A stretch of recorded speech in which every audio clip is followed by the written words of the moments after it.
Bem-vindos a mais um episódio do podcast Rasgando a Planilha, um podcast que tenta encaixar uma vida numa planilha ou uma planilha numa vida.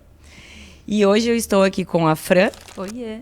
E com a Amanda Farias. Oi. Nutricionista, corredora, maratonista, mestre em cardiologia e em especialização em nutrição do esporte. Isso aí. Obrigada pela presença, Amanda.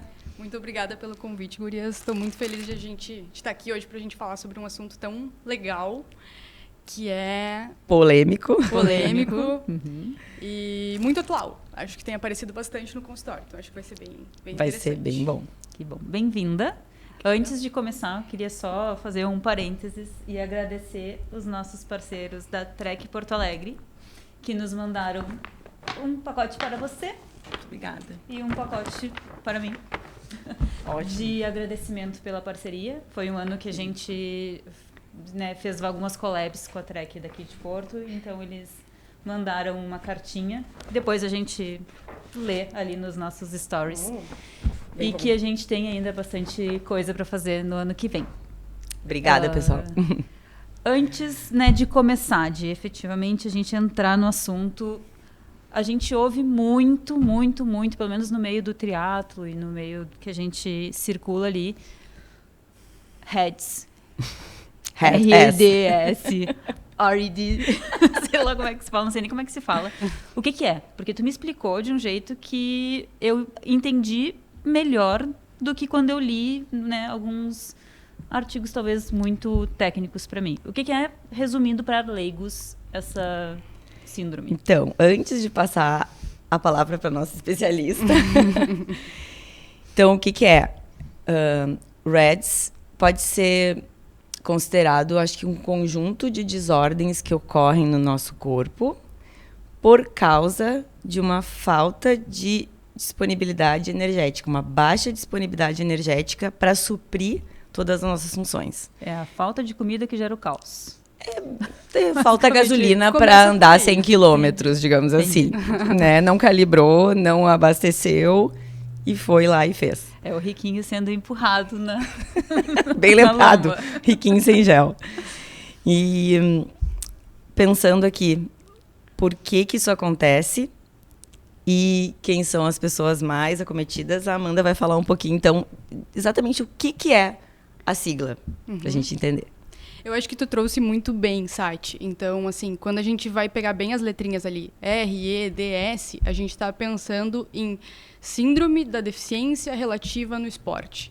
Então, a gente fala justamente isso, assim, sobre uma síndrome em que existe uma deficiência de energia, de síndrome de energia... Energética. Energética relativa no esporte. Então, a gente está falando de uma síndrome na qual existe uma deficiência de energia. Em atletas, mas não só em atletas. E eu acho que isso é um dos grandes... uma das grandes atualizações assim, dos últimos tempos, quando a gente pensa nessa síndrome. E por que eu falo isso? Tá? Porque essa síndrome, na verdade, surgiu lá nos anos 90 com o nome de Tríade da Mulher Atleta. Ah, tá? já ouvi falar. Já ouviu falar? Então, assim... Por ela também.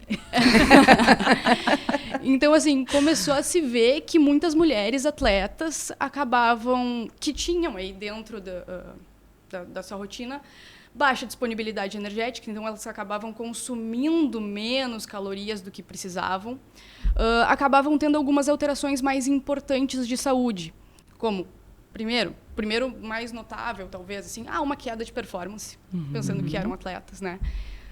Evoluía muitas vezes para uma menorreia, que é uma ausência de menstruação por um período de 3 meses ou mais. Então, elas começavam a notar essas alterações de fluxo menstrual e também um impacto em saúde óssea. Então, eram atletas que acabavam muitas vezes tendo fraturas, tendo um risco de lesão maior. E aí se viu que tendo essas 3 condições, num contexto de baixa disponibilidade energética, desenvolvia essa tríade da mulher atleta. Beleza, foi passando o tempo e os estudos foram evoluindo, né? E começou a se ver, assim, por exemplo, em militares que iam para campo e passavam grandes períodos com baixa disponibilidade energética, que isso também acontecia em homens. Homens atletas também foram aparecendo sintomas parecidos em marcadores de de saúde óssea, por exemplo, em questões, daí, claro, não menstruação, mas assim, quando a gente fala de libido, de disfunção erétil, também começou a se ver isso na prática, né? E aí esse conceito começou a evoluir. Então, a gente fala de uma atualização de 2014, bem marcada, em que o Comitê Internacional Olímpico fez a evolução desse conceito, né, de tríade da mulher atleta para REDS. E foi aí que surgiu o primeiro consenso mesmo, assim, que traz esse nome. E aí, a partir daí, começou a se estudar mais, eu acho que também por ser um público mais abrangente, né, começou a aparecer mais. E aí já tiveram algumas atualizações em 2018 e a última, de 2023, que traz esse conceito mesmo de deficiência energética relativa no esporte em homens e mulheres, tá? Então, não só mais em mulheres. E que passa a ter efeitos não só fisiológicos, mas também psicológicos. Eu acho que isso é uma coisa que, é uma coisa que agrega muito, sabe? Isso. Então, e não só em atletas. E aí, como tu muito bem falou, Sati, revertendo para uma série de alterações sistêmicas, né? Então, a gente fala de saúde óssea, a gente fala de saúde hematológica, a gente fala de saúde hormonal. Mental. Né? E, claro, um dos fatores de estudo mais importantes para atletas da performance, né? Que é o que acaba impactando, muitas vezes, outros fatores, né? E, de certa forma, essas pessoas acabavam procurando ajuda, talvez não cientes de que poderia ser algo mais sistêmico e poderia ser confundido, talvez, com overtraining, overreaching, que seriam outras síndromes que a gente nem vai comentar agora, mas pela performance diminuída, acarretar nesses sintomas e uma necessidade de uma investigação laboratorial, densitometria, e identificar por que esses fatores vinham acontecendo. Talvez porque a mulher também procure ajuda mais rápido. Esses diagnósticos eram realizados, né, de forma mais individualizada para as mulheres, né? Mas acredito que também pelo número de horas de treino, e tanto em homens como mulheres, os homens começaram a notar, eu acho que mais até pela baixa performance e pela questão humoral, né? Pela questão moral e pela questão da baixa performance. Eu acho que, pensando em homens, faz muito sentido. Assim. Acho que sim. Tem um podcast que fala sobre isso, que é da Café com Tri, com o Wagner Espadoto. E com a Tailine. Muito bom. Esqueci o sobrenome dela. É uma médica. Mas ela é ótima. Assim. Ela é boa. E eles falam... tem uma hora que o Wagner fala, se não me engano, assim, que... E talvez explique, né? Que as mulheres têm uma tendência de comer menos, e aí a gente está falando muito provavelmente de uma pressão estética que a mulher sofre e de todo um ambiente, né, que circunda a mulher desde sempre, assim. Então, é muito mais difícil, talvez, a gente falar para uma mulher, come mais, que isso vai fazer diferença, que isso pode ser importante para a tua performance, e ela aderir aquilo com muita tranquilidade. Enquanto que para um homem talvez seja mais fácil nesse sentido. Sim, assim. porque ele vai ficar mais forte. Exato. E a mulher, ela não quer ficar mais forte em volume, talvez. Porque ela pode ficar mais pesada e talvez esteticamente ela pode ficar feia ou descontente. Isso. Acho que é um discurso que se escuta muito desde a infância, né? Ai, nossa, para uma menina não come tanto que tu vai engordar. E para um menino, não, come para tu ficar forte. Mas acho que até hoje, né? Assim, nossa, ela come que nem um homem. Exato. Né? E eu escuto isso, porque eu como bastante e eu escuto. Nossa, tu não tem REDS, ela treinou comigo segunda, eu fiquei apavorada com ela. Tava uma máquina. Não, ela é monstro. Mas eu como bem, eu como bastante. Eu como bastante, mas quando tu falou assim, é difícil, a gente fala, né, pra mulher comer mais. E quando eu entrei no Tri, a gente olhou lá, enfim, né, o gasto basal mais o gasto que eu tenho diário, e a gente aumentou, claro, a quantidade de calorias consumidas no dia, embora isso não me diga absolutamente nada, porque eu não sei contar calorias, eu sou uma pessoa muito feliz por não contar calorias. Mas quando ela me passou a dieta nova, eu olhei e pensei assim, não vou comer tudo isso. Ficou apavorada. Não vou comer. Não vou comer porque eu gosto da barriga do jeito que é, eu gosto da perna do jeito que é, eu sou magra, mas eu sou pequena e eu gosto de ser pequena.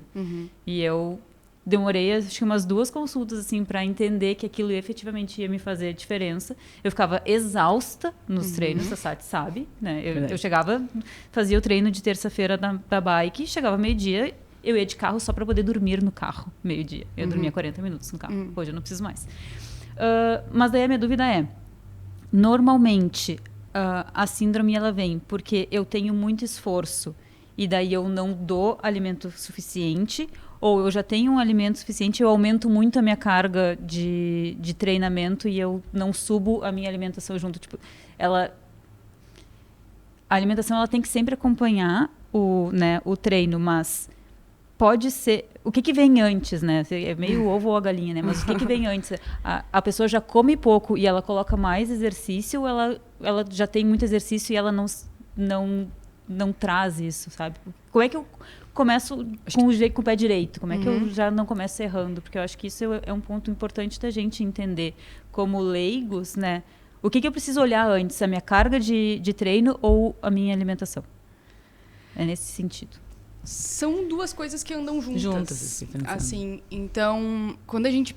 Aqui eu tô falando de disponibilidade energética, então não é necessariamente ingestão energética. O que é? Se a gente for pegar o cálculo bonitinho, assim, o que é disponibilidade energética? É o que tu come em calorias, menos o que tu gasta em treino, dividido pelo teu peso livre de gordura em quilos.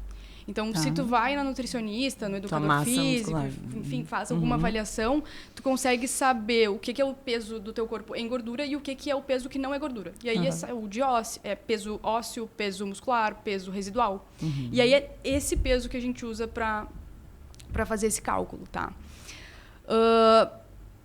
Então, deixa eu só uma perguntinha. Quem tem mais massa muscular demora mais para apresentar isso, então? Pode ser? Ser dividido por massa muscular? Pode. Poderia ser, pensando assim. Depende do quanto tu ingere, na verdade. Tá. Né? Porque mas pensando nisso, a gente tá pegando o que tu come, tirando o que tu treina e dividindo pelo teu peso, vamos dizer assim. Então, o que sobra é bem dizer o que vai sobrar para as funções vitais do teu corpo. E aí a gente está falando de funcionamento sistêmico mesmo, para além do esporte, sabe? Então, a partir do momento que tu aumenta a tua carga de treino, aquela variável da conta muda. Sim. A partir do momento que tu altera a tua ingestão calórica, a tua variável daquela fórmula muda também. E aí isso vai reverter num valor diferente. E aí numa melhor ou numa pior disponibilidade. Qual é uma grande questão, tá? São coisas muito difíceis de medir. Por mais simples que pareçam. Não parece, tá? Não parece? Não parece simples, não. Quando a gente fala assim, quanto que vocês estão comendo hoje? A tendência de subrelato é enorme. É super difícil avaliar. Em mulheres, a tendência de subrelato tende a ser maior do que em homens. E quando a gente usa registros assim, padrão assim, de nutricionista e de pesquisa em nutrição, existe uma variação muito grande de prevalências, porque são instrumentos muito suscetíveis à falha, sabe? E quando a gente fala de gasto energético em treino, a gente também tem uma dificuldade muito grande de medir. Seja com um relógio, seja com potenciômetros. É difícil de a gente chegar num número muito acurado. Ela pode gastar uma coisa, eu posso gastar outra. Exato. E a gente não... seu mesmo. Exatamente. E a gente vai ter dietas diferentes. E vocês podem... Dentro de um ciclo de treinamento, a gente tem, né, uma fase de base, um período específico, a gente tem um período de polimento, e isso vai alterando. A gente não está necessariamente o tempo todo tão a par de exatamente quanto que a gente está gastando em cada fase, né? Então... Claro que isso se torna um problema, de modo geral, a partir do momento que a pessoa tem mais horas de treino. Né? Pessoas que têm menos horas de treino tendem a ter um consumo... É mais fácil a gente comer do que a gente gastar. Sim. Agora, entra numa rotina mais marcada. E aí a gente fala, assim, de um triatlon, a gente fala de atletas de elite, assim, que tem... pega uma ginasta. A ginasta passa horas treinando e pulando e fazendo força. A gente fala de... A gente não pensa, mas balé. Balé é um esporte que tem uma pressão estética muito grande, uma dança, um esporte, que tem uma pressão estética muito grande, que passam horas a fio de treino, e o gasto pode ser muito maior E aí eu acho que a gente entra num lugar de... Às vezes a pessoa acha que está comendo bem, e às vezes a pessoa acha que está comendo muito, e pode, de fato, estar comendo muito, mas volume não necessariamente quer dizer caloria suficiente para a demanda. Então, respondendo a tua pergunta com muita delonga, né? É aliar a ingestão energética com a carga de treino. E isso é um desafio muito grande. E eu acho que por isso que, inclusive, tem se falado muito em Reds, porque as pessoas estão treinando mais, tem mais gente começando a treinar, e isso tem aparecido com mais força, assim. Eu vejo que tem muita gente querendo treinar forte, sem nenhum suporte, né? Sem suporte de treinamento, de treinador, sem suporte de nutricionista, sem suporte de fisioterapeuta. Daí quebra, machuca, né? Não consegue, passa mal, desmaia, né? Quantas pessoas no finalzinho ali, a gente estava até falando com a Gabi esses tempos, como as pessoas fazem lá o 70.3, mas chegam desmaiando, vomitando. E isso que a gente vê em relação à musculatura e à performance. Né? Sem contar que daí o que sobra, que o corpo vai lá e desliga outros sistemas não essenciais, né? Que a gente reprodutivo. Então, talvez esse sistema desligue, né? Entre outras situações onde o nosso corpo ele para de jogar energia para manter o que a gente está fazendo. Então, isso é que eu acho muito inteligente do nosso corpo, né? O corpo ele protege as nossas funções básicas para que a gente não entre em colapso, entre aspas, né? Dizer assim, acho que é a palavra, né? Acho que é exatamente isso. Sim. Então, tu para de menstruar para não gastar energia para menstruar, tu para de agir no teu sistema reprodutor, no teu sistema sexual, né? Que são libido, sistema psíquico, né? Ansiedade, depressão, tristeza. Fica mais borocochô, né? Menos energia, a pessoa fica triste, de cansada, de exausta. E a gente fica mesmo, né? Quando a gente tá cansada, a gente fica triste. Tá cansada. A gente não quer. E tu olha assim, meu Deus. Não, e se a gente for pensar, na verdade, o quão inteligente o corpo é, porque, menstruação, libido, sistema... O que é isso, né? É uma forma que o nosso corpo encontra de procriar. E uma gestação é um processo fisiológico que demanda muita energia.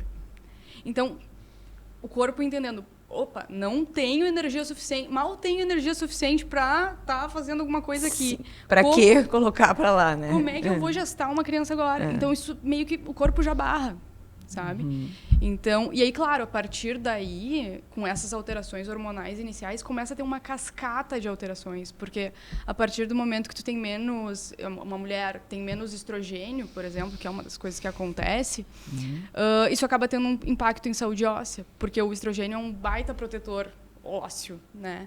Isso é uma coisa que a gente vê, por exemplo, não é contexto de REDS, mas se a gente vai falar assim, mulheres que entram na menopausa, qual é uma grande queixa que acontece? É piora do perfil lipídico, é um aumento do risco de osteoporose, osteopenia. E são alterações que, claro, por outras razões, mas que fisiologicamente acabam sendo parecidas, né? Sim. Então, assim, na menopausa há uma queda de estrogênio, há uma queda de hormônios reprodutivos. E aí, na REDS acaba tendo esse efeito também, né? Então... E acaba que, muitas vezes, eu fico pensando, né, chega no consultório algum paciente que... Claro, a minha abordagem vai muito mais pela questão do sistema imunológico. Sim. Né? Então, assim, o que a gente vê? Assim, eu vejo, assim, lá na assessoria tem muitos colegas que sempre me procuram quando estão com o nariz trancado, estão resfriados, eu vou fazer uma prova sábado, o que eu faço? Eu treino amanhã, né? Sinusite, não consegue nem falar, não, dor de cabeça, mas eu treino amanhã, vou na pista? Talvez não. Então, a questão que impacta o sistema imune e doença de via aérea respiratória superior e inferior também está nesse ponto. Então, pessoas que fazem estão sempre doentes. Então, pode ter relação, não que seja isso, mas pode ser uma das pistas, porque eu acho que fator de alerta, assim. Eu acho que isso vem de pistas e alguém que olhe com uma abordagem mais multissistêmica, assim, com mais atenção para diagnosticar. Mais holística. Holística, eu ia dizer. Mas já que eu entrei nisso, eu queria fazer uma pergunta. Quando que a gente pode prever que uma pessoa, chegando no teu consultório, assim, como que tu desconfia e pensa, esse aqui, vou ficar mais atenta? Tá. Essa é a pergunta de milhões, eu diria. Tá? Acho que o Comitê Como que a Olímpico... gente pode prever, realmente? O Comitê Olímpico quer muito essa resposta, assim. Amanda, Mas- contigo agora. É super difícil, tá? Porque quando a gente fala dessas alterações mais óbvias, digamos, que é a mulher não tá menstruando, o homem tá com menos libido, menos um sinal muito claro para homens, às vezes, é redução de ereção de manhã. Então, isso é um sinal de alerta. Porém, esses sinais mais reprodutivos, eles tendem a ser mais tardios também. Então, para a pessoa já tá ali numa ausência de menstruação, ela já tá com uma alteração hormonal de mais tempo, sabe? Então, geralmente aí é que acende a luz, mas quem tá presente, e aí eu acho que a Fran comentou algo muito importante antes, que é da equipe, de as pessoas estarem acompanhadas por uma equipe multiprofissional, porque eu acho que é nesse dia a dia que se torna mais fácil de identificar alguns sinais.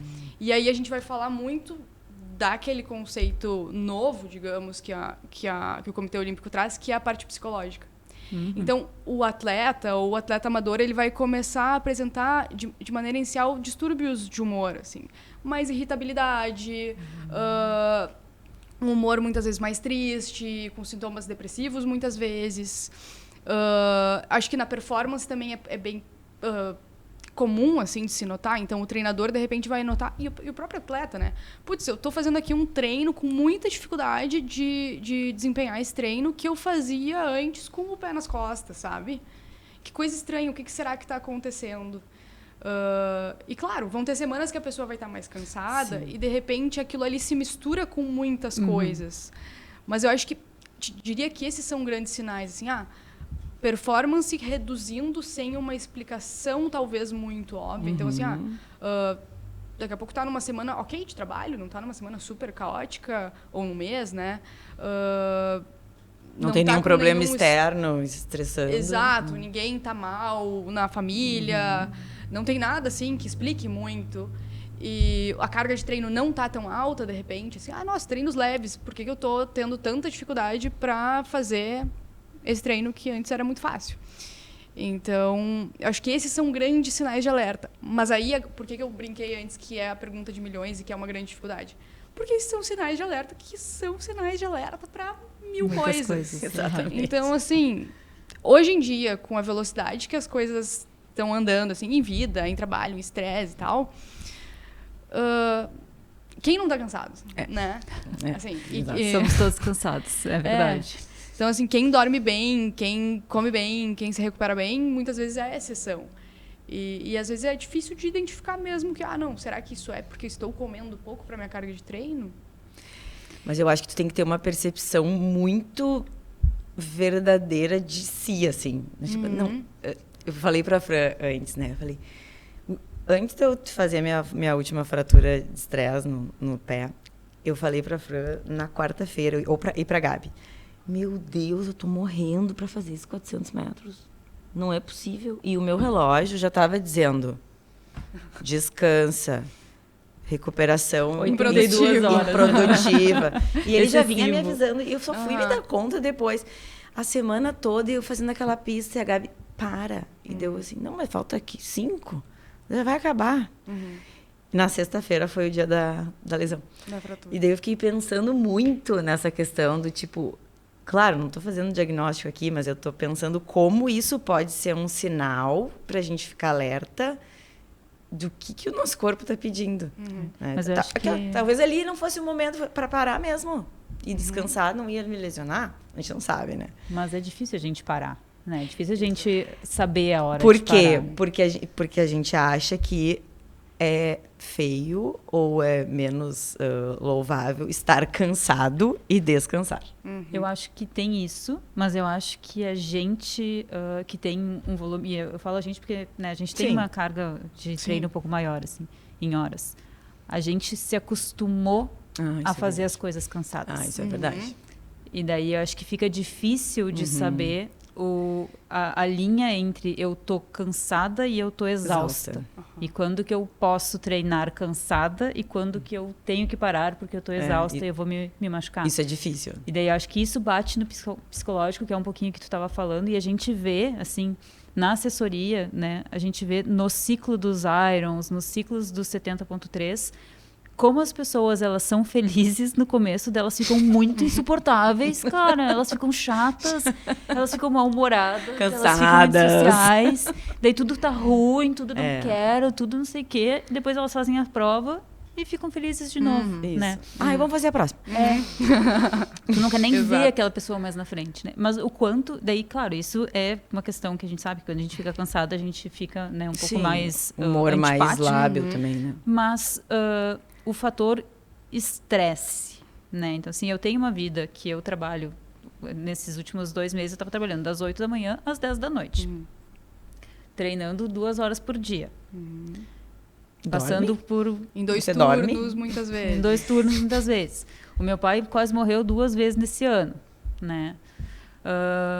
O quanto o fator estresse mental ele influencia também no Reds, porque eu sei que pra gente pensar, a gente precisa comer também, né? Eu vejo que... cérebro tem um alto consumo. Exato. É sempre só a alimentação ou o fator estresse pode também colaborar pra gente entrar num Reds? O fator estresse é um grande fator. E assim, pode contribuir para entrar em Reds, eu acho que tanto que isso é trazido como um dos novos fatores, assim. E quando a gente fala de estresse, a gente está falando também, fisiologicamente, de cortisol. E o cortisol mais alto vai impactar também em saúde óssea, também em saúde hematológica, também. Porque existe um aumento de inflamação sistêmica. Quando a gente tem uma inflamação sistêmica, a gente tem, por exemplo, alteração no metabolismo do ferro.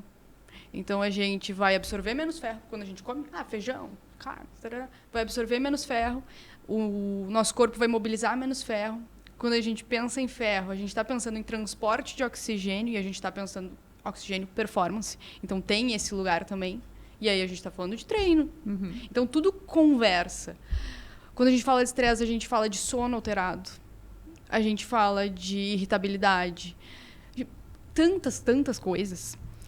E aí eu acho que isso é uma grande discussão interessantíssima, na real, Fran. Porque interessantíssima que eu falo, porque existe hoje uma discussão na literatura científica sobre isso. O que eu quero dizer com isso? Tem os autores do Comitê Olímpico Internacional e tem outros autores que são também pesquisadores, top de linha de nutrição esportiva. E eles nem sempre concordam. Tá? Então, quando a gente fala de REDS, a gente está falando de disponibilidade energética. Quando a gente fala de overtraining, a gente está falando de uma carga excessiva de treino que o corpo não consegue acomodar. Quando a gente fala de burnout, a gente está falando de um estresse muito elevado, não sei a definição exata, assim, mas, enfim, várias formas de estresse ao corpo que vão desencadear umas respostas fisiológicas muito parecidas. Né? E aí, a discussão hoje, que eu falo entre esses autores, e é engraçado porque é uma discussão publicada. São cartas científicas, assim, é uma loucura de ler. Fala justamente sobre isso. Assim, será que a gente entende que o REDS é só sobre alimentação? Ou será que, na verdade, a gente não está falando de deficiência energética propriamente dita, mas de uma série de fatores conversando e levando a sintomas de piora fisiológica e de piora de performance, sabe? Então, acho que sim, pode levar REDS, é um dos pontos, mas fala dessa carga de vida. E eu acho que também uma outra coisa que nesse mesmo podcast do Espadoto e da Taline, eles trazem isso também, sabe? Da carga de vida. E puxando lá pro início da tua pergunta, quando tu falou assim, da tua rotina de treino, da tua rotina de trabalho, da tua rotina familiar e como que as coisas se alteraram, eu acho que esse é um dos grandes pontos do porquê talvez REDS esteja tão em alta hoje, 2025, e não em 2014, quando foi publicado pela primeira vez, e que de repente o esporte não estava no boom que está para nós amadores, sabe? Exato. Então, hoje a gente tem mais pessoas com rotina normal de vida e carga normal de vida querendo performar uma rotina de atleta.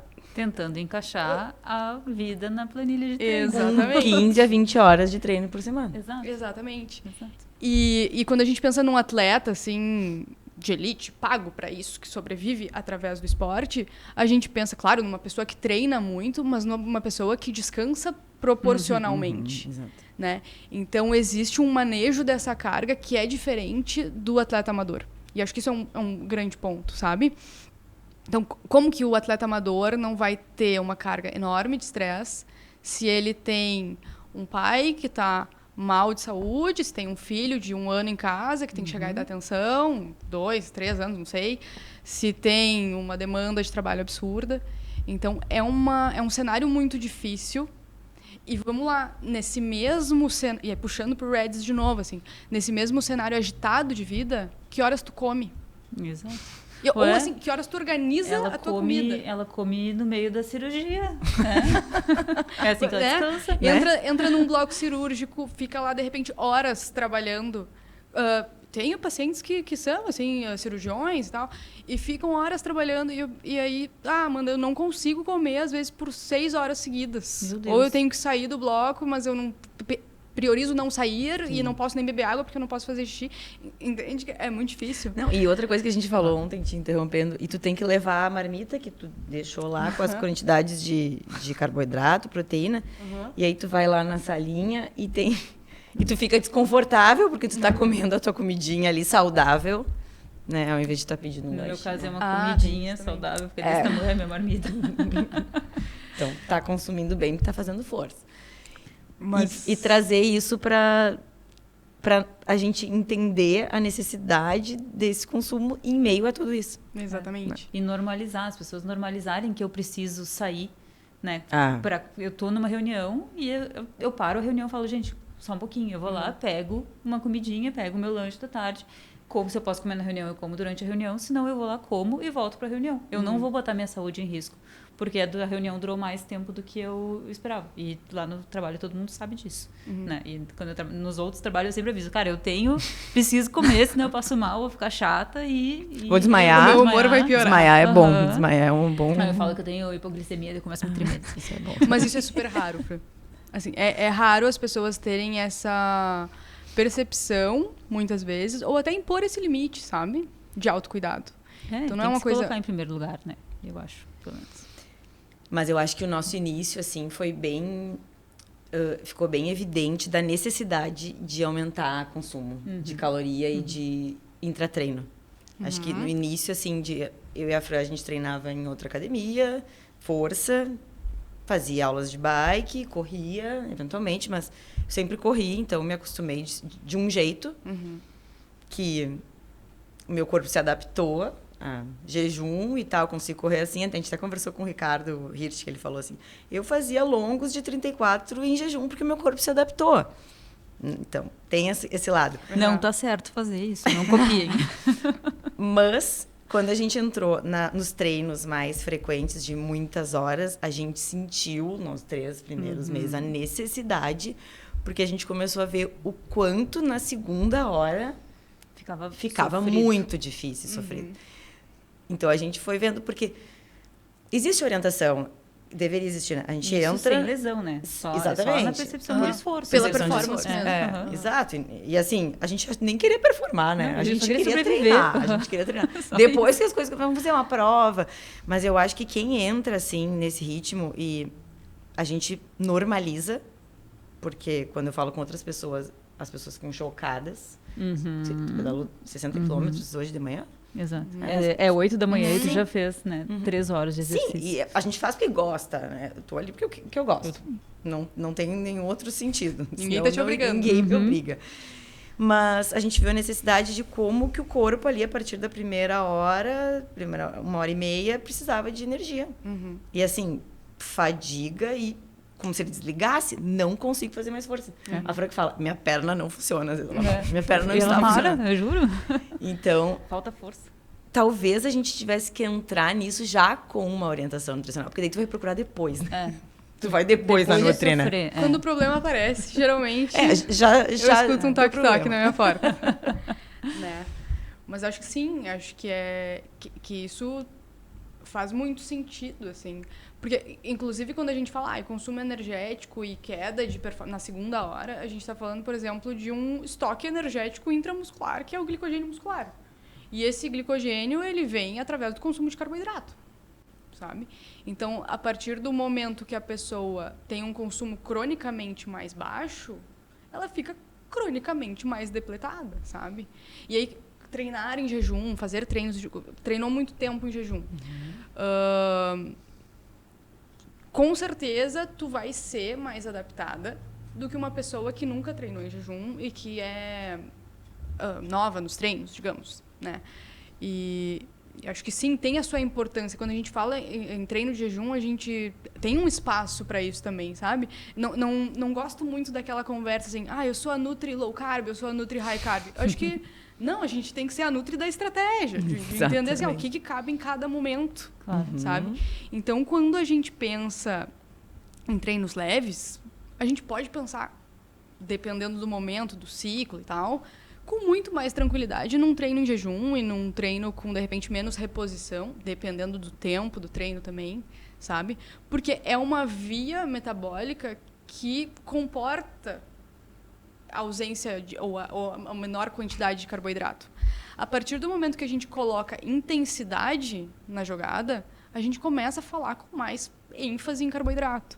Então, não tem assim, passou, entrou na zona 3, na zona 4, o corpo não faz milagre, sabe, de conseguir ser tão eficiente no uso de gordura quanto o carboidrato vai proporcionar de energia, sabe? E aí é onde a chave muitas vezes cai. Daqui a pouco começa o pedal numa intensidade um pouquinho mais leve, ou ainda tinha um estoque residual, não sei, mas aí quando precisa segurar lá no fundo, no fim do treino, os sprints ou mais potência, não consegue, porque está depletado.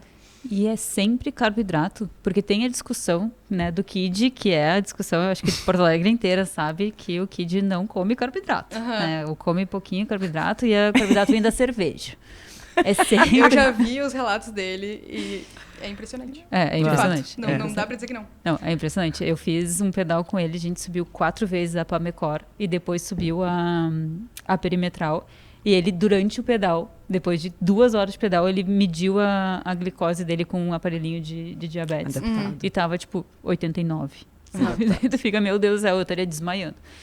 É sempre carboidrato. E o que significa treinar em jejum? Por que eu te pergunto isso? Porque eu fui no meu endócrino e eu falei, né? Eu sempre levo a minha planilha de treinos impressa. Eu sou uma paciente muito boa. Eu tenho Ela consciência é uma disso. ótima paciente. E pra gente ver, assim, a minha Nutri também, a gente vê qual é a diferença de cada dia, né? Tem dia que é mais forte, tem dia que é mais fraco, etc. E ele me disse, Fran, o que tu come antes de treinar? E eu disse, eu treino em jejum. Daí ele, o que significa jejum? Eu disse, na época eu tomava... Já é até patético eu falar que é jejum isso, né? Era maltodextrina, não sei o que, não sei. E hoje, a única coisa que eu... Até nos de bike agora eu tenho comido, tá? Mas eu até então, eu só tomo o nitrato. Antes de todos os treinos. E fiz sempre... Foi super bem. Até hoje. Não, a prova... Daí, a partir de Pomerode, que foi uma prova que eu fiz de montanha, que eu estava na mesma casa que 2 ciclistas, e eles... Gabi e Maurício. E eu vi eles comendo antes da prova. E pensei, vou comer antes da prova. E foi o momento que eu me senti melhor de toda a minha vida ciclística. E a partir de então, eu comecei a comer pão com geleia. Antes antes de qualquer treino. Mas nitrato é jejum, porque tem carbo, né? Por mais que seja low carbo, tem carbo. O que significa treinar em jejum? Jejum é jejum. Água e café. Jejum é jejum. Que não... Café, pré-corrida, preto, essas coisas assim. Aguinha e café. Então, assim, realmente, mesmo que seja um baixo teor de carbo, quebra o jejum. Quebra um pouquinho a via metabólica. Mas, claro, não é uma quantidade suficiente de carbo a ponto de daqui a pouco ser relevante na tua performance. tem pessoas... E aí eu acho que entra no caso do Kit, assim, ele deve ser muito... Bom, não deve ser, até uma sacanagem, né? Ele é muito adaptado. Ele é muito adaptado. E, assim, sempre vão ter as exceções. Mas eu fico pensando assim, como será que, de repente, ele desempenharia se ele tivesse um consumo maior? É difícil de saber. Será que ia melhorar? Ia bater de frente com o Blumenfeld. Tipo assim, a literatura... É o que a literatura suporta, sabe? Claro que ele pode ser muito eficiente e desempenhar super bem, mas, de repente, poderia ser que ele desempenhasse melhor. Né? É o que existe de literatura. É uma regra. Quando a gente pensa em diretrizes, a gente também não está pensando em verdades absolutas. A gente tem guias. Né? Então, esses guias servem como um grandíssimo, muito bem embasado conselho. Né? Mas não é como se servisse para todos. Generalizado, né? Não é individualizado. Então, assim, ele é um atleta excelente, sem nenhuma dúvida. Mas pode ser, né? Não sei. Pode ser que ele desempenhasse melhor. Sim, só testando. Testando para saber. Agora, o nitrato, por exemplo, puro, isso é uma grande discussão, assim, também, porque qual é a grande premissa do nitrato, sabe? É ele se transformar dentro do teu organismo em óxido nítrico e isso gerar uma vasodilatação periférica. Então, é mais sangue fluindo na tua massa muscular. Porém, esse processo de nitrato virar óxido nítrico demora um tempo. 1h20 no extrato, segundo o Leandro. Segundo a literatura, um pouquinho mais. Um pouquinho mais, Então, a partir assim, de 1h20. Tanto que se questiona, assim, se faz sentido usar nitrato no acordando e saindo logo. Se tu tem um pedal, de repente, mais curto. A princípio, não seria tão interessante assim, de novo, pelo que a gente tem de literatura, né? Mas de repente, tu repõe, pensando no que tu consome nos treinos, assim, não sei se tu repõe algo além do nitrato durante os pedais. Depende. Tipo, algum gel, Só se é de tiro ou se é muito longo. Mas se é ali 1h30, 2 horas de girado, só água. Mas aí, olha justamente o que tu acabou de falar. A Raquel vai me matar, porque ela manda eu tomar. Tu tá falando justamente de intensidade. Então, 1 hora, 2 horas de girado é uma intensidade mais leve.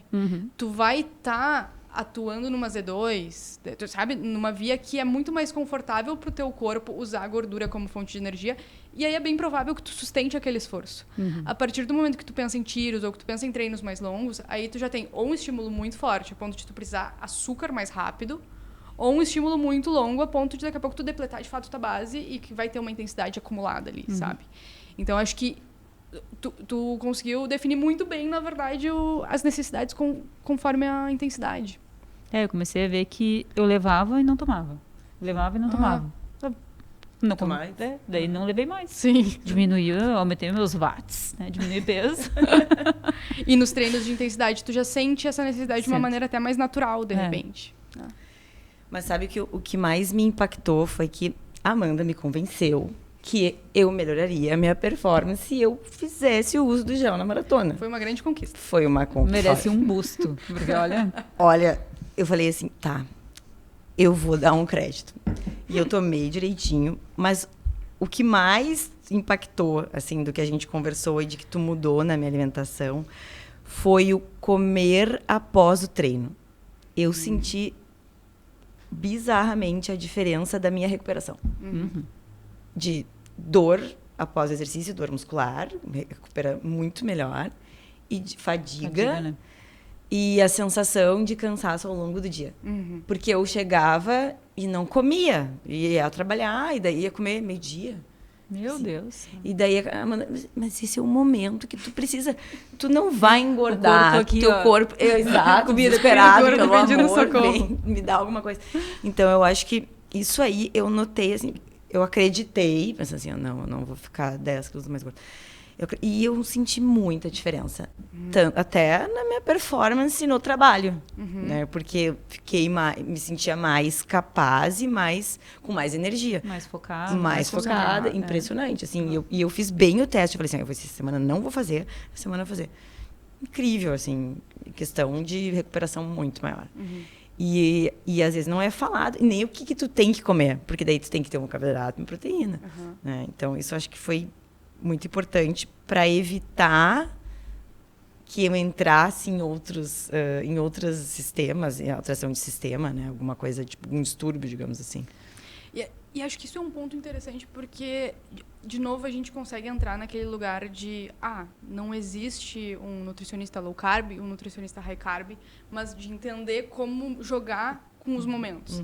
Então, até, vamos lá, assim, quando a gente fala de disponibilidade energética e de REDS, de novo, o novo consenso, o consenso mais recente, né, ele traz 2 formas de baixa disponibilidade energética.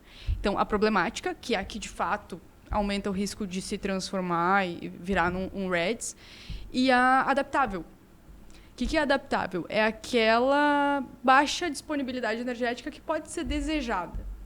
Então, muitas vezes o atleta vai querer ter uma manipulação de peso, quer dar uma emagrecida, para performar melhor. Que vai performar melhor, ou enfim, N questões, né, que podem levar a esse desejo, assim, a essa estratégia. Se não for de uma forma crônica, sustentada, muito severa, isso pode, de fato, trazer benefícios e não vai necessariamente desencadear um REDS, sabe? E aí, por que eu falo isso? Porque vão existir, sim, momentos que, de repente, a gente pode fazer alguma restrição e que a gente pode restringir também carboidrato, mas o entorno do treino é muito importante para o atleta, seja atleta de elite, seja atleta amador, desempenhar e conseguir sustentar essa planilha. Então, digamos que tu esteja com treinos duplos todos os dias. Então, tu nada de manhã e tu corre de tarde, ou tu pedala de manhã e tu nada meio-dia. Tu precisa desempenhar naquele segundo treino. Então, tu precisa ter energia para desempenhar naquele segundo treino. Sim. E a gente já falou antes assim, que a energia é glicogênio dentro da tua massa muscular, né? Então, fazer um low carb de manhã, pensando que tu tem um treino meio-dia, é um tiro no pé. Porque daí tu não vai nem fazer o treino, sabe? Então, quebra toda a estratégia. Sim. Então, daqui a pouco, assim, pode ser que tu, naquele mesmo dia, estando também numa fase X do ciclo, assim, terminou teus treinos, fez o teu pós-treino e tal, e aí no dia seguinte tu vai ter um treino leve, giradinho de manhã, daí daqui a pouco bota um low carb de noite. Pode ser uma janta, assim. Claro, ajustando tudo de uma maneira integral e integrada, né? Mas o pré-treino, o intratreino e o pós-treino vão ser essenciais para tu desempenhar o treino e gerar a adaptação o estímulo para adaptação que tu quer. E o pós-treino é um dos pontos mais cruciais, assim, porque é justamente nesse pós-imediato que a gente tem quase uma janela da oportunidade no nosso corpo, que é dessa transformação do carboidrato em glicogênio de uma velocidade um pouquinho mais rápida do que o processo habitual, sabe? Então, se a gente for pensar assim, por que num pré-maratona, num pré-70.3, enfim, a gente faz carb load. Faz uma refeição ou horas de refeições mais ricas em carboidrato, para abastecer o corpo, a massa muscular, em glicogênio. Falando de não da prova, mas do treino, assim, vai fazer só a janta, digamos. Por que a janta e não o café da manhã? Porque tu precisa de um tempo, geralmente ali de uma janela, umas 3, umas 4 horas, para o carboidrato se transformar em glicogênio. Então, se a gente faz isso, pensando assim, digamos que tu tenha que nadar e tu tenha que correr depois. Se a gente faz o pós-treino mais encaixadinho, o glicogênio ele se sintetiza com mais velocidade do que esse tempo habitual. E aí isso pode, sim, tende a impactar na tua performance no segundo treino, sabe? E até na tua fome ao longo do dia e na tua disposição ao longo do dia. Então, muitas vezes a pessoa treina super pesado de manhã, tem um treino mais pesado de noite, mas, não, tô restringindo, não quero comer. E aí fica o dia inteiro naquela fissura, naquela fome, e aí daqui a pouco tá lá beliscando o mundo. Né? Beleza. Já entendi que comer bem não significa comer o suficiente. Eu posso estar comendo bem, mas não está comendo o suficiente, né? Ingerindo para o meu esforço. Errei. Gastei mais do que deveria, entrei em REDS. O que eu faço? E aí? Né? Eu tenho que parar de treinar? Eu tenho que sentar e comer pizza todos os dias? chorar? Eu preciso ir para um psicólogo? terapeuta? Né? O que eu faço se eu entrei em REDS? Tá. diagnosticada, assim, né? Assim, Digamos tem certeza que é isso, diagnosticada. É um conjunto de coisas, tá? Então, a primeira coisa que a gente pensa é, sim, em restabelecer a disponibilidade energética, e isso a gente vai fazer muito através de comida. Porém, uma outra forma de aumentar a disponibilidade energética também é reduzir o treino. E pode ser que isso seja bem interessante, dependendo do grau, né, da severidade de REDS que essa pessoa tá. Porque se a pessoa tá lá com o osso super frágil e tá dando impacto em pista de corrida, né, que é onde vai ter mais impacto, também pode ser que tenha uma fratura, alguma lesão aí nesse meio tempo. Então, geralmente, se faz esse ajuste concomitante. Se investe numa ingestão alimentar mais ajustada e se reduz um pouquinho a intensidade e provavelmente o volume de treinos também. Haja cabeça, né? Aumentar a comida e baixar o treino. Sim, tô perdendo performance. Performance, aumentando peso. Massa que não é magra. Exato. Isso é aí que tá o ponto, eu acho. Esse é um grande desafio. E aí a gente pode também entrar numa questão de que, assim, muitas vezes a baixa disponibilidade energética acontece de uma maneira não proposital. Então a pessoa realmente, comecei a treinar mais, entrei numa fase do ciclo que tem mais volume, não me dei conta, achei que estava comendo legal e entrei em REDS. Para essa pessoa talvez seja mais fácil comer mais. Tipo, nossa, não sabia. Meu Deus, me dá a comida, que eu vou comer, sabe? Quero fazer isso. Adoraria. Agora, também tem aquela pessoa que entra numa baixa disponibilidade energética, de alguma forma, propositalmente, sabe? A pessoa, daqui a pouco, não tem a noção das consequências que isso pode levar, mas pode ser que a pessoa esteja restringindo o consumo alimentar de uma maneira proposital. E aí, proposital, que pode ser sei lá, ok com isso, mas pode ser também proposital porque existe a cultura da magreza, porque existe a cultura do esporte, porque existem crenças familiares e pessoais, né? Então, talvez para essa pessoa seja muito mais difícil comer mais. E, claro, ela vai precisar comer mais, mas talvez seja mais lento, mais gradual. Porque a pessoa vai ter que pegar confiança. Sim. Sabe? Tipo, chega para uma bailarina, vamos lá, que é uma, eu acho que o balé é um grande um exemplo bom, assim. Né? Fiz 15 anos de balé, sei bem do que você está falando.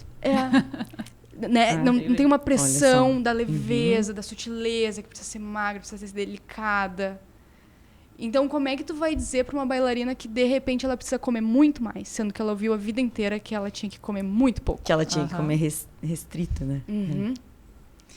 Então, o tratamento é comer mais e treinar menos, mas tem essas sutilezas que às vezes torna mais difícil. Assim, como que tu vai falar para a pessoa que tu vai comer mais? Assim? Eu li esses tempos uma frase muito interessante, que eu não sei se eu vou saber falar ela bem, assim. Mas tu pode dizer para uma pessoa assim, tu precisa comer mais. E tu pode dizer para uma pessoa assim, o teu organismo não está recebendo energia suficiente para tu desempenhar bem. A gente precisa alimentar melhor essa máquina, sabe? Então, como que a gente vai dizer de uma forma que faça mais sentido para aquela pessoa te ouvir, sabe? Porque se tu falar, não, tu tem que comer mais, e a pessoa morre de medo de comer, a pessoa vai sair do teu consultório apavorada e não vai voltar. Não volta mais. É o que a gente fala, que todos os profissionais, no fim das contas, eles acabam sendo mais psicólogo do que qualquer outra coisa, né? É psicólogo e nutricionista, é psicólogo e otorrino, né? Porque se tu não tiver a empatia de olhar para o paciente, enxergar uma pessoa com seus medos, suas fraquezas, e daí sim tu indicar alguma coisa no tom de voz que ela quer ouvir, ela não vai receber, né? Se não for assim, né? Ela tem que aceitar a forma como ela vai lidar com o problema e resolver, né? Do melhor jeito possível. Só que tu só vai conseguir se conectar com ela se tu enxergar ela, né? Eu acho que esse é o principal ponto, assim, que a gente vê que tem muito profissional que não se conecta, né? Que tu é mais um ali na fila de espera dele. Por isso que eu acho que a avaliação clínica tem que abordar a parte psicossocial, né? Que a gente falou, né? Em tem que caso, entender todo o conceito da... Né? Tem uma familiar... Eu me lembro quando a Fran estava passando por esse processo, sumiu um pouco dos treinos, eu mandava mensagem para ela. Ela não ia... acho que tu não tem nem cabeça para subir em cima de uma bicicleta, colocar o rosto na água. Fica perigoso, né? Exato, eu acho que... Não tá com a cabeça ali. Isso que a gente não falou ainda, das questões, né, de falta de atenção e reflexo, questões que podem impactar também se a gente não tiver com todo o nosso sistema nutrido, essa é a palavra. Né? Que quando tu tá em meia fase, tu não tem a luz inteira, né? É isso. E só um parênteses, microsono também seria... É microsono o nome? Microsono. Eu fiquei muito impactada. Que a gente Microsono foi... eu não conheço. A gente vai te falar sobre isso. Vamos lá. A gente fez um pedal domingo e a gente se encontrou ali perto do Laçador e a gente ia em direção a São Leopoldo. Tá. 3, 4 quilômetros depois, um menino se juntou com a gente, gravou todo mundo, passou na frente do pelote, botou o celular na jersey e quando eu vejo, ele está estatelado no chão, beijando o asfalto, imóvel. Ele ficou 1 minuto e meio, mais ou menos, ali, imóvel. Acordou super confuso, perguntou várias vezes a mesma coisa, tá tudo bem, não quebrou nada. E tem um gap aí de uns 20 minutos que ele não lembra. Ele não lembra de ter caído, ele lembra de ter guardado o celular no bolso e lembra de estar sentado no posto que ele foi caminhando e conversando com a gente. Daí a Sami disse que isso daí foi porque ele não dormiu bem, não se alimentou bem, não sei o que na semana. Isso. E a Sami trouxe o conceito de microsono. É microsono? Microsono, E eu fiquei muito impressionada. Ontem eu mandei para ela de um livro que eu estava lendo que ele fala exatamente sobre isso, né? Que, no caso, ele teve uma concussão, provavelmente essa memória recente aí ele perdeu. Mas previamente ao acidente, que eu falei para Fran, ele pode ter dormido por segundos na bike e daí ele caiu a chave. Porque se tu fica privado de sono por muito tempo, o teu cérebro desliga e isso, o nome disso por segundos, é um microsono, né? Tu desligou por alguns... Tu pode estar numa reunião e perder uma parte da reunião, só que tu está sentado ouvindo, ninguém percebeu. Agora, se tu está fazendo uma atividade física, tu está em risco, aquele segundo é que nem bater um carro.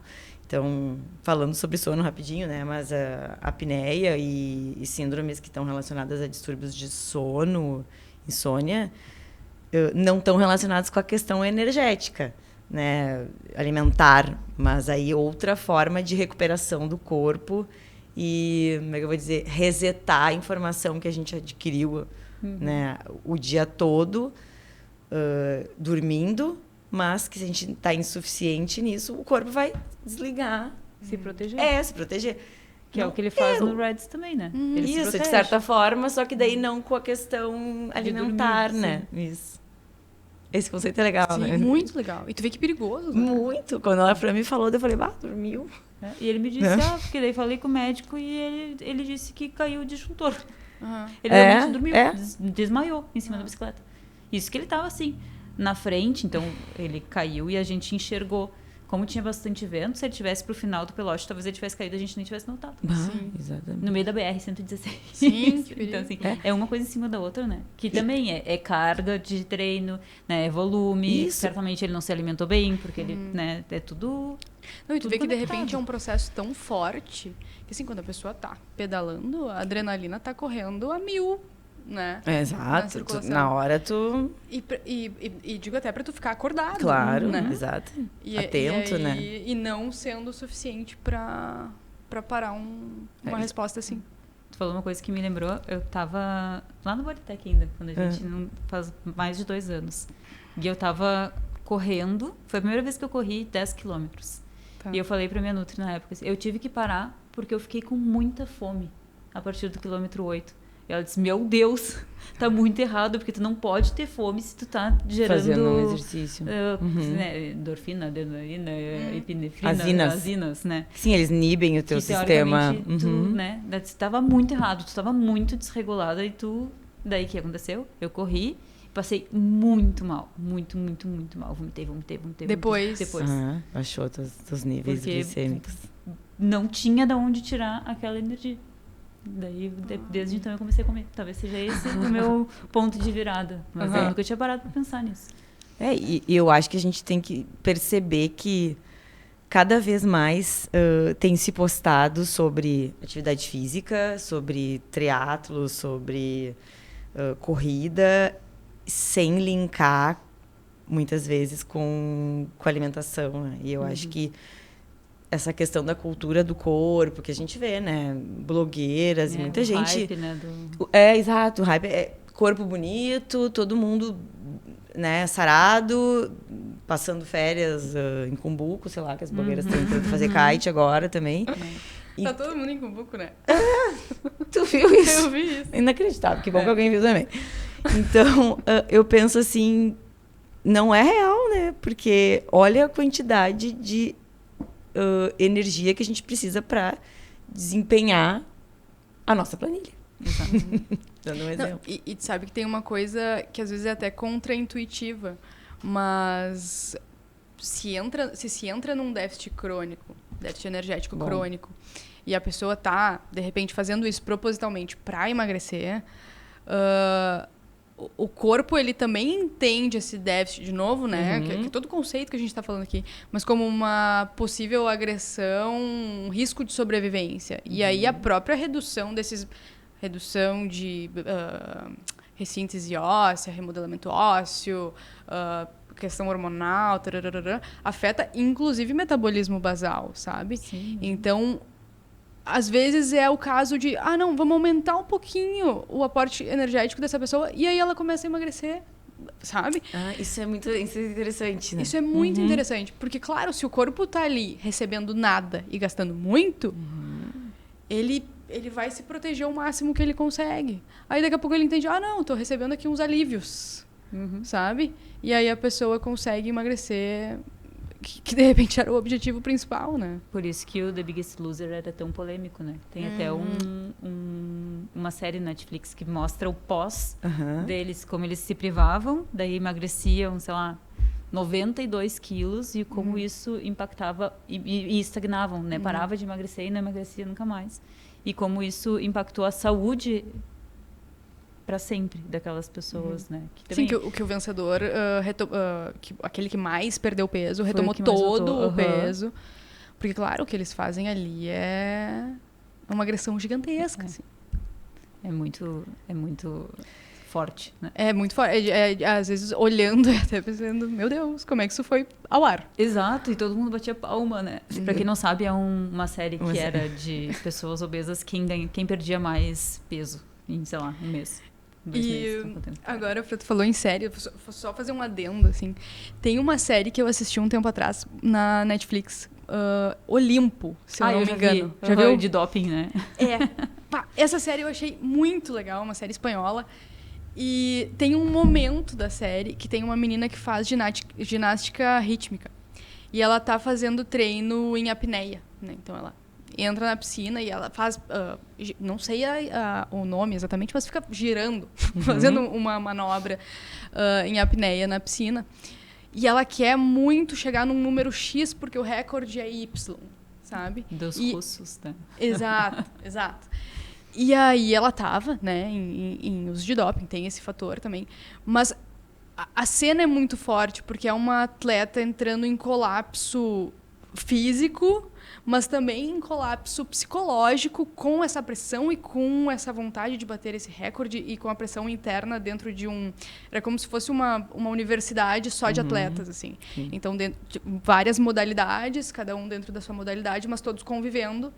E um meio extremamente competitivo e com um treinamento super rígido, e claro, é assim de fato, sabe?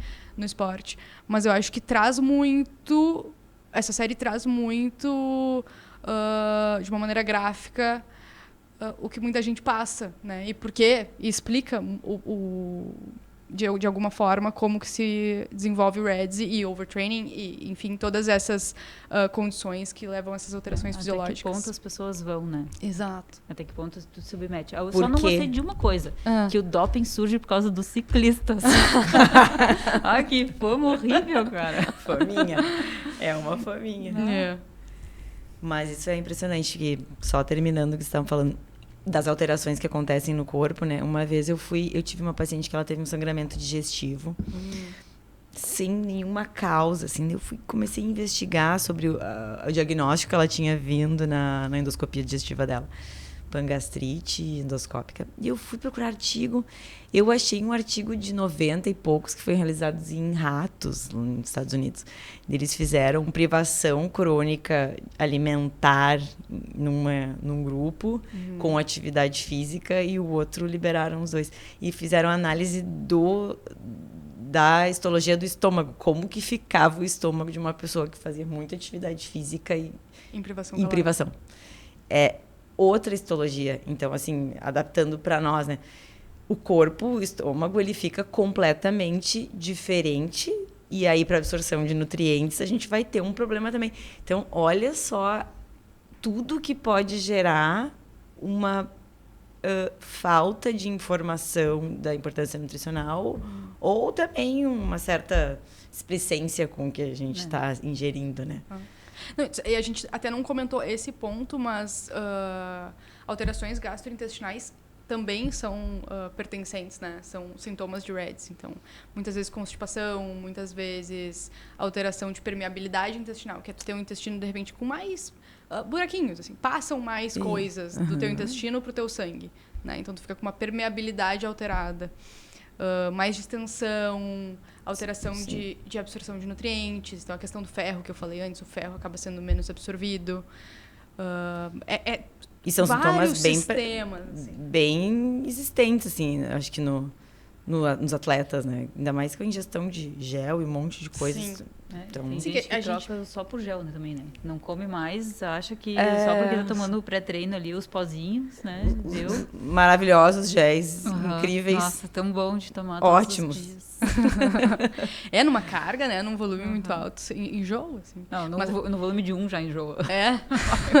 A gente é meio contra o gel, né? A gente toma. Não adianta. Eu tomo porque a Nutri disse pra eu tomar na maratona. Mas né? São carboidratos fermentáveis, altamente fermentáveis. E aí, de repente, num contexto de intestino pior, sim, a tendência também é essa. Eu acho que a gente teria conteúdo para mais 2, 3, 4 continuações, né? Então, que a gente pode fazer, exato, né? tu não vai te livrar tão cedo da gente. Vamos lá. Mas, para fechar, assim, né? Dica para evitar REDS. Acho que eu vou voltar para o que a gente falou lá no início. Porque tu trouxe, aliás, equipe. Acho que esse é um dos fatores que mais vai proteger um atleta amador, de desenvolver uma síndrome assim, é ter equipe. Por quê?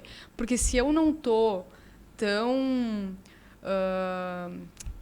me faltou a palavra. Ciente. Mas, tão ciente, assim, tão a par de como eu tô, talvez o meu treinador perceba, ou talvez o meu fisioterapeuta perceba e me encaminhe para uma nutricionista, ou talvez a minha nutricionista perceba e de repente vá falar com o meu treinador, opa, será que a gente não consegue ajustar alguma coisa? Quero entender que volume tu tá pensando para Fran, que volume tu tá pensando para Sati, como que eu vou ajustar a dieta da Sati para isso, sabe?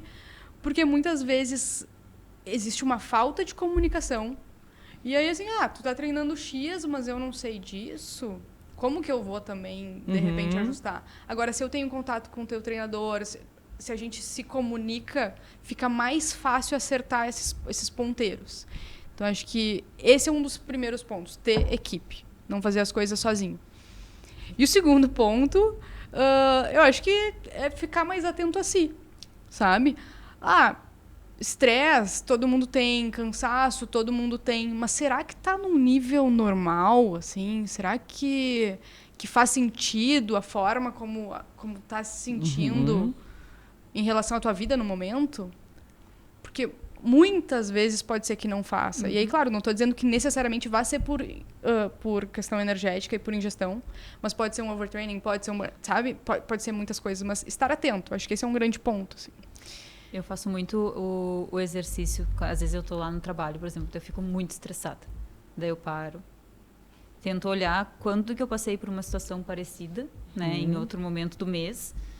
E vejo assim, de 1 a 5. Quanto que eu fiquei estressada aquele dia? 2. Né? Não fiquei tão brava. Por que eu fiquei tão brava agora? Eu não comi, eu não dormi, eu tô de TPM ou eu tô muito cansada. É sempre uma dessas 4 coisas. Normalmente é TPM. É uma boa forma. Porque daí eu me tenho como parâmetro, né? E eu também tento ter... Eu sou meio controladora, talvez um pouco metódica comigo, assim. Daí eu tenho também o meu controle emocional, né? Que serve para comida, serve para qualquer outra coisa. E é o que tem dado certo. É o que mais... Desde que o Kid, de novo, sempre o Kid, né? Desde que o Kid olhou pra mim e falou assim, tu não sabe a tua percepção de esforço, tu não te entende. Daí eu comecei a ter, né? Eu acho que a autopercepção é algo... Mas é difícil.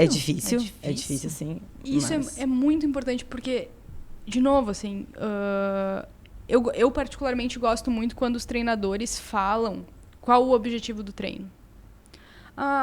Sati, o objetivo do treino hoje é tu fazer uma rodagem leve, é tu fazer um giro leve. O objetivo hoje é pauleira. Ou o objetivo hoje é tu treinar no limiar. Qual que é o objetivo? Porque daqui a pouco, assim, o objetivo é um treino leve e tu tá te guiando por ritmo. Sei lá, porque são formas de treinar, né? Só que pode ser que o teu ritmo 6, que é leve geralmente, naquele dia que tu foi num casamento, que tu bebeu, que tu dormiu pior, que tu não sei o quê, te desperte uma frequência cardíaca completamente diferente e que aquilo ali não tenha nada de leve. Exato. E aí tu não tá fazendo nada de bom por ti, na verdade, porque tu não tá adaptando a via que tu quer, tu né, não tá treinando leve, tu tá só te desgastando mais. E vai sair irritado ainda. Vai ser um treino que tu vai olhar... Ruim, tu vai ser irritado. E às vezes o que tu deveria... Hoje eu não vou treinar. Vai sair frustrado. Vou ficar aqui só, né, só girando sozinha. E essa decisão aí é difícil também. É difícil. Né? Então, Não é tão difícil. Abandonar não é tão difícil, não. Já assumi que eu posso abandonar. Mas acho que isso é um tema que é bom e que tem surgido mais, assim, de as pessoas estarem mais atentas. Acho que vem surgindo uma coisa assim, leve é leve, um discurso, assim, e que bom. Porque eu lembro de ver um tempo atrás uma coisa meio assim, as pessoas alugando Garmin para outra pessoa. Pra, sabe? O aplicativo que tu faz rota do Strava fake. Não. Sabe? Não existe. Não. Isso. Então, assim, estar atento, se questionar. Por que eu tô fazendo tal coisa? Qual o objetivo desse treino? Tô num momento ruim de vida... Daqui a pouco não é o momento de estar desempenhando no talo, assim. E tudo bem, assim, sabe? Porque daqui a pouco estar desempenhando no máximo, num momento ruim, pode significar uma lesão mais pra frente. Então, se comunicar de novo com o treinador, com o nutricionista, com o fisioterapeuta, tá atento. Eu acho que esse é um grande ponto. Muito bom. Muito bom. Muito obrigada, Amanda. Foi ótimo, hein? Foi um prazer. Cheguei à conclusão que eu não tenho Reds. Eu também não tenho. E agora sem lesão, então não vai ter nunca. Não, a gente não vai ter. Eu faço o que a minha Nutri manda agora bem direitinho. Exato. Eu sou toma gel. Orgulhoso. Eu sou a prova que ela toma gel. É verdade. Tá almoçando mais. Até posto o almoço. É a prova. Então, se vocês gostaram, curtam. Eu não consigo falar curtam, não adianta. Curtam, compartilhem. Comentem, mandem pros amigos. E a gente se vê. Muito obrigada. No próximo episódio. Valeu, guria. Tchau, tchau.